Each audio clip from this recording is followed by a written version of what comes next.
continue notre tour de cette édition 2013 de l'E3 avec le stand Microsoft qui, de manière plutôt évidente, mettait principalement en avant sa nouvelle console de salon, la Xbox One. Les visiteurs pouvaient ainsi se faire plaisir sur le prochain Forza qui, très honnêtement, explosait tout visuellement. Au programme, nous aurons évidemment le droit à de nouvelles caisses, des effets de lumière dans tous les sens et un réalisme encore plus poussé, mais aussi à ce système de Drive Avatar cher à Turn 10, le développeur. Concrètement, ce système a été mis en place pour que les joueurs n'aient plus à concourir contre des IA génériques. À chacune de vos courses, vos données sont envoyées dans le cloud et sont analysées pour déterminer votre style de course, si vous êtes plutôt du genre à couper l'intérieur des virages, si vous freinez à l'arrache, si vous êtes agressif ou non, etc. Une fois que votre style de conduite et vos performances ont été analysées, vous aurez alors un style de profil, un Drive Avatar. Ce sont ces profils qui seront utilisés lors de vos courses en solo, de manière encore une fois à rendre les adversaires plus humains. Aussi, lorsque vous n'êtes pas en train de jouer, chaque course que gagne le Drive Avatar vous rapportera de la monnaie dans le jeu, vous permettant ainsi de vous acheter d'autres caisses par exemple.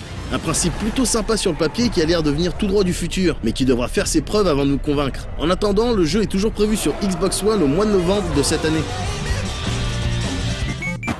On reste dans la course et la Xbox One avec Loco Cycle, qui était lui aussi présenté et jouable sur le stand Microsoft. Loco Cycle, c'est ce jeu de moto futuriste et un peu décalé, où le véhicule traîne son pilote et se sert même de lui pour exécuter des combos. Même si on imagine que la version à laquelle nous avons pu jouer n'était pas complètement définitive, on reste persuadé que ce n'est pas avec ce genre de titre que la prochaine console de Microsoft arrivera à faire la différence. Une fois le principe assimilé et le fun lié à l'absurdité de la situation passée, on est face à un titre qui techniquement aurait très bien pu sortir sur la génération actuelle de consoles.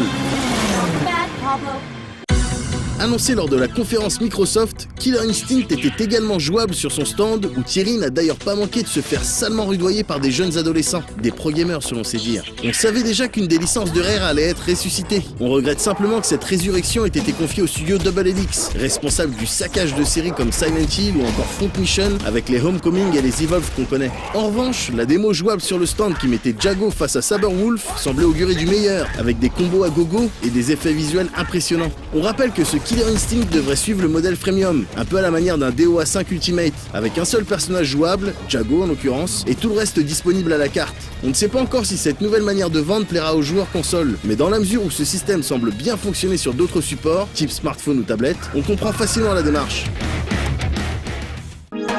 Project Spark faisait partie de ces jeux dévoilés pendant la conf du constructeur américain et également visibles sur leur stand. Accompagné et guidé par le staff de Microsoft, on pouvait alors s'essayer à ce jeu permettant de créer des univers et d'y implémenter différents gameplays. Si techniquement l'ensemble avait l'air vraiment en place, on espère simplement que toute la partie création ainsi que la gestion des règles et de l'IA ne sera pas aussi laborieuse et ne prendra pas autant de temps que dans un Little Big Planet par exemple. On reste tout de même curieux de voir l'étendue des possibilités offertes par ce Project Spark et on espère avoir des réponses peu de temps après la sortie de la Xbox One.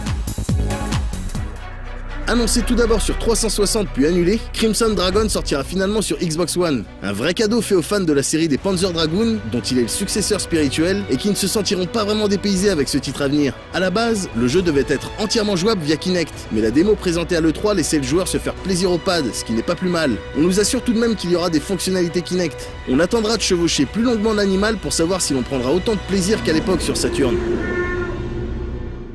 Si la majorité du stand Microsoft était consacrée aux jeux à venir sur Xbox One, on trouvait tout de même quelques espaces sur lesquels étaient présentés des jeux 360, comme le remake de Flashback dont on vous avait déjà parlé, mais aussi les Tortues Ninja ou encore le prochain Splinter Cell. Nous allons maintenant conclure ces news E3 avec non pas des jeux PS4, ni des jeux Xbox One, PC ou Wii U, mais bel et bien des jeux rétro. Et ouais, ces derniers étaient concentrés dans un petit espace ouvert situé au fond du hall sud, le Video Game History Museum, où l'on pouvait voir des raretés incroyables, à portée de main ou bien à l'abri derrière des vitrines, et essayer tout un tas de vieilles machines ainsi que des bandes d'arcade ultra vintage. Jugez plutôt, ça vaut le détour.